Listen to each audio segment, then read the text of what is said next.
드디어 다윗은 예루살렘에서 다윗성을 완성하고 그의 마지막 수건삽이었던 이제 여호와의 궤가 지금 다윗성에 없거든요. 왜 이게 중요하냐면 지금 다윗은 불완전한 통일을 만들어 놓은 거예요. 그게 무슨 얘기냐면은 아직 이 그림상으로는 하나가 된 듯한데 우리 마치 야당과 여당이 하나가 될 수 없듯이 이스라엘 백성들이 뭔가 하나 될 만한 구심점이 지금 필요한 거예요. 그게 바로 뭐였냐면은 지금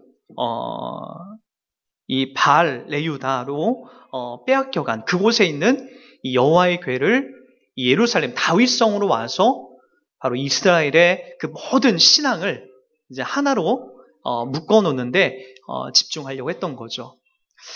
그러나 오늘은 여러분 보다시피 다윗이 그것이 그렇게 뜻대로 되지 않습니다.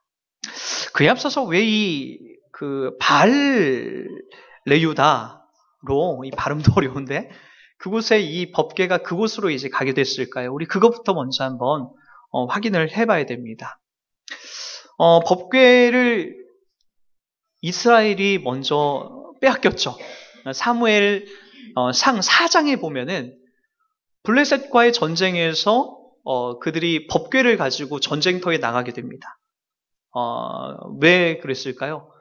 우리가 자꾸 블레셋으로 인해서 우리가 전쟁을 지는 이유는 이 법궤를 앞세우지 않았기 때문에 그런 거다. 하나님께서 임재하는 이 법궤를 우리가 이걸 앞세우지 않았기 때문에 우리가 저 블레셋으로부터 자꾸 이렇게 지는 거다라는 그런 마음으로 그들이 나갑니다. 그래서 이 법궤만 있으면 모든 전쟁에서 우리가 이길 수 있다. 그것이 이제 점점 그들이 그 본질을 잃고 형식에 치우치게 됩니다. 마치 그 법궤에 담겨져 있는 여호와의 임재, 하나님의 임재, 법궤가 담고 있는 상징성에 집중하기보다는 마치 부적 다루듯이 이 법궤를 우리가 싣고 다니지 않았기 때문에 큰 사고가 난 거다. 마치 우리가 그런 분들이 있지 않습니까? 차를 사면 꼭 고사를 지내려는 분들이 있어요. 또는 이거 좀 위험하니까 차를 사서 그 안에 성경책이라도 최소한 놓고 다니자. 십자가라도 달고 다니자. 여러분 그것은 다 무엇을 의미하냐면 마치 이 법궤를 수단으로만 이용하려고 하는 거예요. 하나님이 우리 가운데 어떻게 임재하시는지 종교적이지 않고 기계적이지 않다라고 하는 이 법궤의 의미를 그들은 마치 부적 다루듯이 그렇게 이제 몰고 갔던 거죠. 결국에는 어떻게 되죠? 이 법궤를 앞세우고 나갔음에도 불구하고 승승장구했던 전쟁에서 그만 지고 맙니다. 그런 기계적인 종교적인 모습으로 이 법궤까지 블레셋에 빼앗겨 버립니다. 근데 블레셋인들이 이 법궤를 가지고 자기네 진영으로 들어갔는데 이게 웬일이에요? 자기들이 모시고 있는 그 다곤 신전에다 넣어놨는데 다음날 일어나 보니까 다곤 신의 목이 이제 잘라져 나간 거예요. 예전에도 말씀드렸지만 다곤 신은 반은 물고기 모양, 이 하반 신은 물고기 모양이고 상반 신은 이 사람 모양이에요. 그래서 목이 잘라져서 거기에 떼굴떼굴 거리고 있는 그 그림을 볼 수가 있었죠. 그리고 사람들이 막 죽기 시작하고 큰 재앙이 임합니다. 그래서 이들이 안 되겠다 싶어서 6장에 보면은 이 법궤를 실어서 다시 이스라엘 진영으로 보내려고 합니다. 근데 그 방법을 어떻게 쓰냐면은 이게 진짜 하나님께서 살아계신 건가? 이게 저쪽이 믿고 있는 여호와의 신이 이 안에 함께하고 있는 거를 실험하기 위해서 모성애가 아주 지극한 이 암소 2마리를 준비시킵니다. 그리고 그 암소 2마리, 이 젖을 아직 떼지도 않은 그 새끼들을 붙잡아 놓고 그 암소 2마리에게 이제 마차를 만들어서 그곳에다가 법궤를 실읍니다. 그래서 그들이 이 두 암소가 저쪽 이스라엘 진영으로 가게 되면 이건 분명히 하나님께서 이 법궤 위에 함께 하시는 것이고 이 모성애가 가득한 이 2마리 소들이 이스라엘 진영이 아니라 새끼들이 있는 대로 블레셋 진영으로 돌아오면은 이건 하나님께서 살아계심이 아니다라고 하는 그런 계획을 그들이 세웁니다. 결과적으로 어떻게 되죠? 암소들이 꺼이꺼이 울기 시작합니다. 그런데 걸음은 어디로 가냐면은 이스라엘 진영으로 그들이 흘러가기 시작해요. 암소 2마리가. 이게 무슨 의미냐면 하나님께서 이와 같은 일들을 붙잡고 계시다라고 하시는 것이고, 이스라엘 백성들에게 너희들 법궤를 활용하는 방법, 이용하는 방법을 기계적으로 부적처럼 너희들에게 활용하지 말라라고 하는 하나님의 경고의 메시지가 있는 거죠. 자, 결국에는 이 법궤가 두 소에 이끌려서 어디로 가게 되냐면은 기럇 여아림 지역의 이 아비나답 집으로 들어가기 시작합니다. 그곳에서 이제 이 법궤가 몇 년 동안 있게 되냐면 정확하게 20년 동안 다윗이 지금 이스라엘을 모든 걸 통일하고 예루살렘에 올라가 있는 이 시점까지 바로 기럇 여아림의 아비나답의 집에 법궤가 있게 됩니다. 그곳에서 이 아비나답의 두 아들, 오늘 등장하던 이 우사, 그리고 우리 알다시피 아요가 이제 그 아들들이었죠. 그리고 여기 기럇 여아림이 바알 레유다로 이제 또 다른 지명이 바로 이 지명이에요. 그러니까 여기 바알 레유다가 바로 기럇 여아림, 바로 이 아비나답에 있는 산골 그 지형인 것을 우리가 이제 같은 지명으로 확인하고 나가면 됩니다. 이 지명은 예루살렘에서 서쪽으로 한 14.5km 정도 떨어져 있는 지역이에요. 기럇 여아림, 바알 레유다. 바로 그 지역에서 있는 법궤를 지금 예루살렘으로 이제 데려오려고 이제 다윗이 계획을 했던 거죠. 자, 이 전체적인 플랜을 누가 짜냐면은 다윗이 짭니다. 우리 6장 1절에 보면 이렇게 시작되죠. 다윗이 이스라엘에 뽑은 무리 3만 명을 다시 모으고 라고 하면서 이 법궤를, 이 언약궤를 이제 가져오기 위한 작전들을 수행해 나갑니다. 자, 누차 말씀드리지만 다윗이 이걸 왜 가져오려고 했다라고요? 흩어져 있는 이스라엘 백성들의 마음을 이제 다윗성을 중심으로 이제 하나로 모으기 위한 그 마지막 활용 정점을 이제 찍으려고 하는 거죠. 자, 그런데 이 법궤가 나오는 그 과정 속에서 다윗이 했던 아주 치명적인 실수가 있습니다. 자, 우리 한번 3절 말씀 한번 보도록 할게요. 3절. 그들이 하나님의 궤를 새 수레에 싣고 산에 있는 아비나답의 집에서 나오는데 아비나답의 아들 우사와 아유가 그 새 수레를 모으니라. 이 아비나답의 아들 우사와 아유가 그 새 수레를 이렇게 몰고 가는 장면들이 나옵니다. 소에 이제 이 수레를 연결한 거죠. 여기 보니까 하나님의 궤를 새 수레에 싣고 산에 있는 아비나답의 집에서부터 그걸 끌고 내려온 것을 이렇게 설명을 합니다. 여러분, 법궤는, 언약궤는 여러분 맨 처음에 출애굽기에 보면은 출애굽기 25장 12절부터 15절에 보면은 이런 말씀이 나옵니다. 제가 한번 읽어드릴게요. 법궤를 이동하는 방법이에요. 제가 한번 읽어드립니다. 금고리 넷을 부어 만들고 그 네 발에 달되 이쪽에 두 고리, 저쪽에 두 고리를 달며 조각목으로 채를 만들어 금으로 싸고 그 채를 궤 양쪽 고리에 꿰어서 궤를 매게 하며 채를 그 궤의 고리에 걸어서 옮겨야 한다라고 나옵니다. 이 뭐 말로 하면 좀 설명이 어렵죠. 이게 그 모세에게는 하나님께서 그림으로 보여줬는데 이걸 설명하려니 얼마나 어려워요. 여러분 쉽게 생각해서 가마를 한번 생각해 보세요. 가마를 태울 때에 거기에 이제 시집가는 처녀를 이제 그곳에 태울 때에 그 가마꾼들이 앞에 그 기둥을 그 안에 걸어서 앞에 두 사람, 뒤에 두 사람 그 기둥을 잡고 들어 올리잖아요. 맞죠? 오영목권사 혹시 그 가마 타고 씹은 건 아니죠? 아니죠. 아마 이제 어머니 그 세대 때는 다 가마 타고 오셨을 거예요. 가마 타고 오셨는데 그 가마 타고 오셨을 때에 보면은 앞에 두 사람, 뒤에 두 사람에서 들어 올려가지고 이렇게 갔단 말이에요. 거기에 그 안에는 신부가 타고요. 법궤를 옮길 때는 하나님께서 정확한 법칙을 주셨는데 그게 뭐냐면은 수레에 동물들이 소가 끌거나 그래서는 안 되는 거예요. 사람이 그 금을 칠한 그곳에 궤를 꿰가지고 그 법궤를 들어 올려서 어깨에다 메고 네 명이서 조심조심 옮겨야 된다라고요. 법궤는 그만큼 중요한 거였고 이스라엘 모든 진영보다도 가장 앞서서 이것을 몰아야 되는 가장 중요한, 감히 가장 하나님의 임재가 임하는 이 가장 중요한 법궤를 소가 끌겠다라는 거예요. 근데 이 계획을 누가 했다라고 지금? 엉성한, 아직까지 하나님을 제대로 모르고 있는 다윗이 계획을 세우고 있었다라는 거예요. 여러분, 우리가 이 부분에서 자꾸 우사만 크게 보여가지고 우사 잘못이다라고 하는 이 계획을 누가 세웠냐는 거예요. 다윗이 세웠다라는 거죠. 다윗이 세워서 나중에 그래서 다윗이 우리 9절에 8절에 보면은 여호와께서 우사를 치심으로 다윗이 분하여 그곳을 베레스 우사라 부르니 그 이름이 오늘까지 이르니라.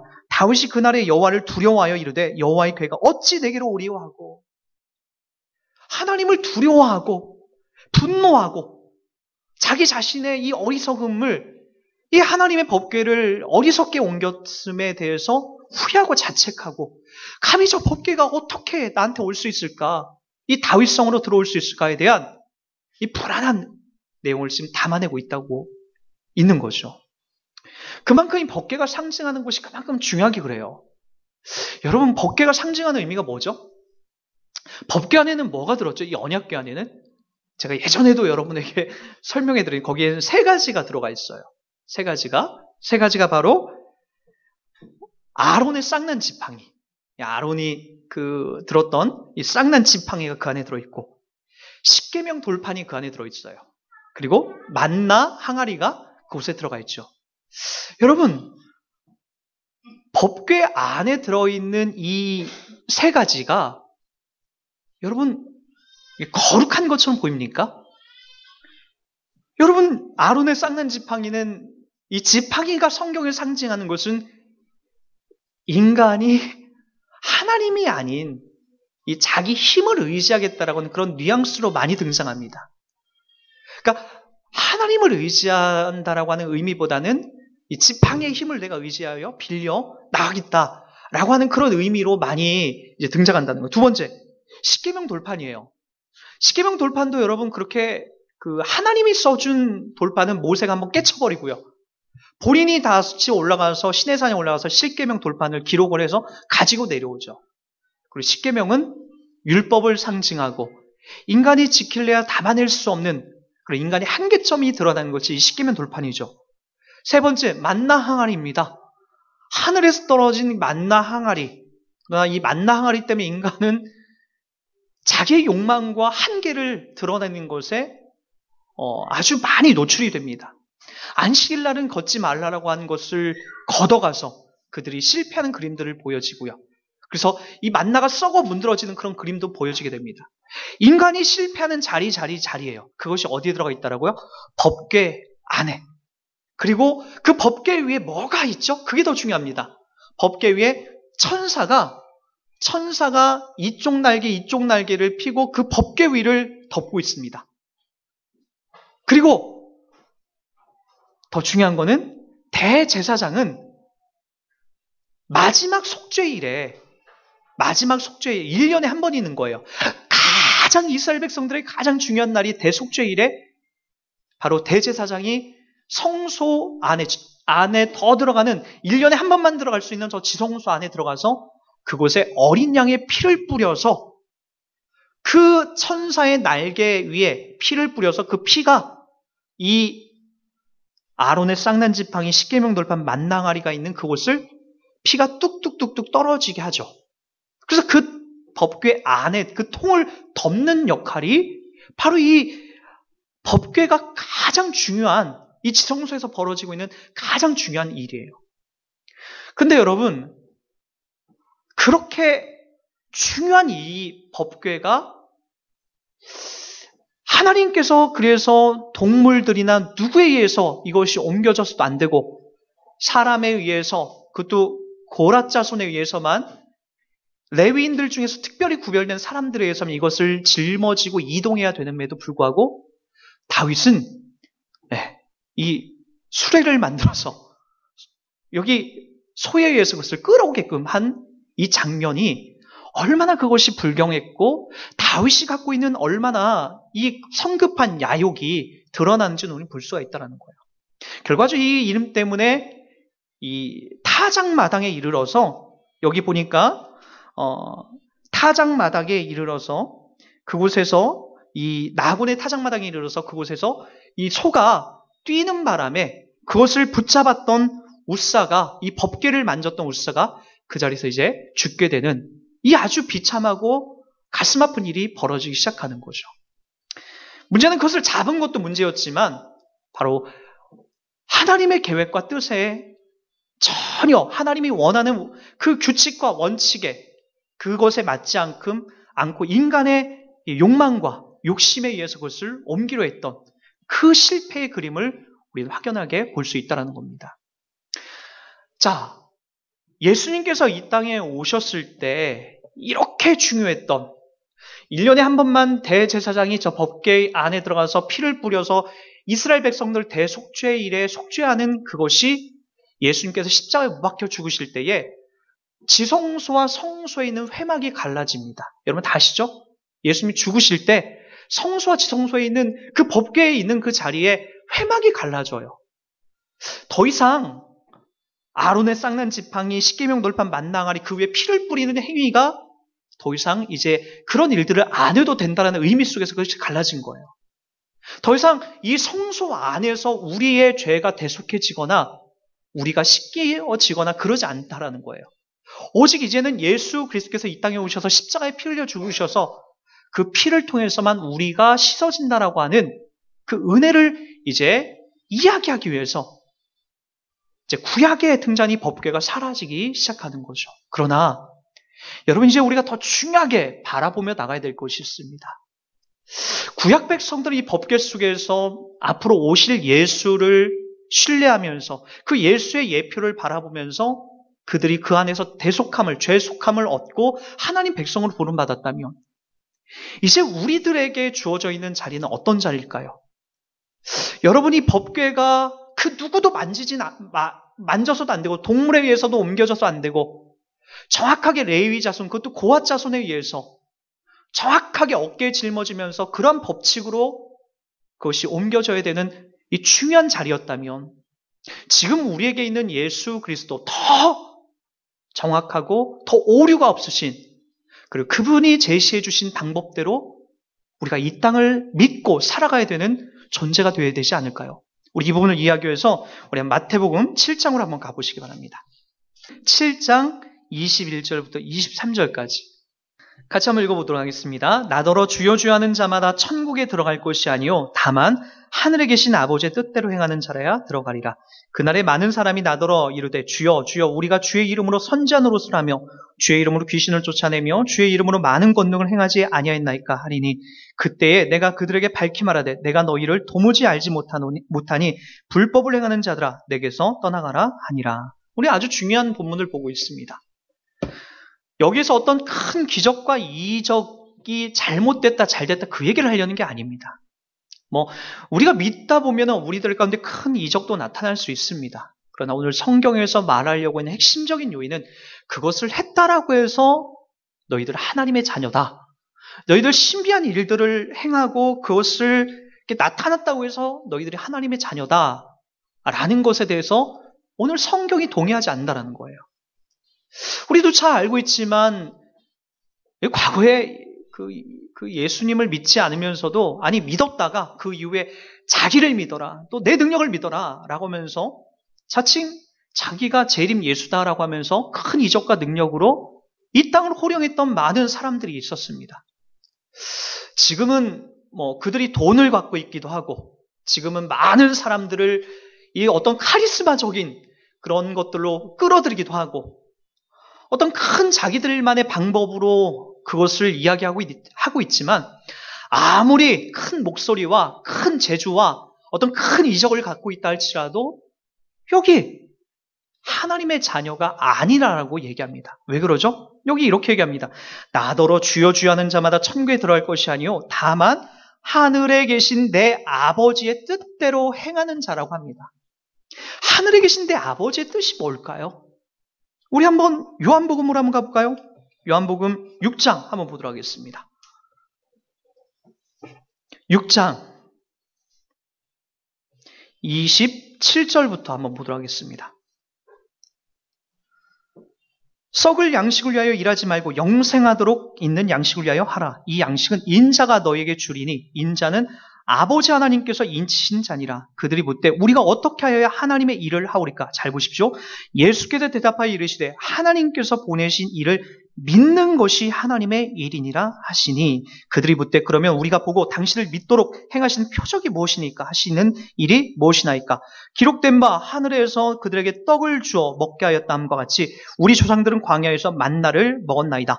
예수께서 이르시되 내가 진실로 진실로 너에게 이르노니 모세가 너에게 하늘로부터 떡을 준 것이 아니라 내 아버지께서 너에게 하늘로부터 참떡을 주시나니 하나님의 떡은 하늘에서 내려 세상에 생명을 주시는 것이니라. 그들이 이르되 주여 이 떡을 항상 우리에게 주소서.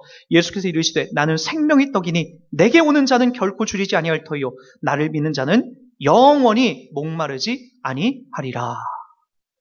여러분, 무엇이 하나님의 일이라고 하고 있죠? 하나님께서 보내신 일을 믿는 것이 하나님의 일이다라고 얘기합니다. 하나님의 일은 여러분 대단한 것이 아닙니다. 우리가 하나님의 일을 해야 돼 라고 하면서 나가서 매일같이 전도하고 매일같이 기도하고 매일같이 청소하고 그러라는 것이 아닙니다. 그것이 하나님의 일이 아니에요. 그것은 하나님을 믿고 나서 우리 하나님의 은혜에 감사해서 우리가 담아내는 아주 기본적인 거죠. 하나님의 일은 여기 나와 있듯이 하나님께서 보내신 일을 뭐 하는 거다? 믿는 것이고 먹는 것이에요. 그분을 먹는 것, 하늘에서 내려온 산떡이신 예수 그리스도, 그 구약에 내렸던 만나를 먹고 이스라엘 백성이 살았듯이 이제 실체가 오셨는데 그 실체가 누굽니까? 예수 그리스도께서 저 하늘에서 내려오지 않습니까? 그리고 나를 먹어라, 나를 잡수라, 그렇게 우리들 가운데 친절하게 얘기하지 않습니까? 그것이 바로 뭐다? 예수 그리스도이고 그분을 먹는 자는 나는 생명의 떡이니 내게 오는 자는 결코 줄이지 아니할 터요 나를 믿는 자는 영원히 목마르지 아니하리라. 이야기를 하는 거예요. 우리는 예수를 믿으면서도 자꾸 뭔가 부족하다고 생각을 해요. 그래서 예수를 믿고 나서 자꾸만 기도원 같은 데 가서 우리가 막 뭔가에 도취되어 우리가 나오려고 하는 것 같아요. 성경은요, 여기 오늘 등장하는 사람들도 마찬가지예요. 바리새인과 여기 많은 사람들이 와서 하는 게 뭐예요? 표적을 달라는 거예요. 당신 말고, 예수 말고, 당신 먹으라고 하지 말고 저 산에서 또 다른 표적을 나에게 달라는 거예요. 그리고 우리도 주구장창 그거 찾으러 다니는 거 아닐까요? 예수 믿고 있다는 것, 이것이 너무나 평범하고 내 안에 대단하게 느껴지지 않기 때문에 자꾸만 우리가 요염한 장소를 찾아가려고 하고 자꾸만 우리가 다른 곳에 우리가 도취되어 나가려는 게 아닐까요? 예수는 뭐라고 하거든요? 나를 먹는 거다. 나를 믿는, 대단한 게 아니다. 나를 먹는다는 게 뭐예요? 여기 나와 있듯이 하나님께서 보내신 그분을 믿는 거예요. 믿어서 그분을 먹고 있기 때문에 그분의 영향력이 내 삶에서 발휘되는 거죠. 그게 뭡니까? 그분 닮아가는 거예요. 그분 길 가는 거죠. 그 십자가의 길 가는 거예요. 내게 주어져 있는 그 길 가는 거예요. 근데 우리는 자꾸만 그게 아니라는 거예요. 주님의 이름으로 큰 권능을 행해야 되고 주님의 이름으로 큰 능력을 행해야만 우리가 뭔가 할 수 있다라고. 오늘 주님이 말씀하시죠. 그런 일을 행해도 나와 상관없다. 아버지 하나님의 뜻대로 행하지 아니하면, 그 행한다는 게 뭐죠? 하늘에서 오신 예수를 먹고 그분을 믿고 그분의 일을 하는 거예요. 그것이 우리들 가운데 주신 방법입니다. 구약의 웃사와 다윗이 놓쳤던 이 자리는 하나님이 원하시는 방법대로 행하지 않았기 때문에 그래요. 그 자리에서 죽는 겁니다. 이제 여러분, 우리는 더 두렵고 떨림으로 예수를 믿어가고 있습니다. 이제 더 분명해졌죠. 왜요? 성소와 지성소가 나눠졌기 때문에 그래요. 이제 예수 그리스도 안에서만 우리 가운데 구원이 펼쳐지고 약속이 되는데, 우리가 이제 그 구원을 우리가 우리 속에 확증하는 것은 바로 예수 그리스도를 믿고 먹고 마시는, 그래서 그분이 살아가신 길을 우리도 그분을 믿음으로써 풍성하게 담아내는 그 역할을 감당하는 것으로 우리 가운데 확정이 되어야 될 것입니다. 그렇지 않으면 우리도 웃사처럼 다윗처럼 또 실패하여서 우리의 신앙과 우리의 삶에 의심과 절망으로만 담아내는 그런 실패와 그런 낙오된 느낌으로 이 땅을 살아갈 수밖에 없을 겁니다. 그러나 우리는 이제 다시 늘 확인하고 정신을 차리고 바르게 믿어야 될 것은 바로 하나님의 일이 무엇인가, 그 자리에서 나의 신앙을 점검하고 주님이 말씀하신 그 방법대로 이 땅을 살아가는 그 역할에 우리가 느리고 더디더라도 우리가 살아가는 저와 여러분 되길 주의로 부탁드리겠습니다.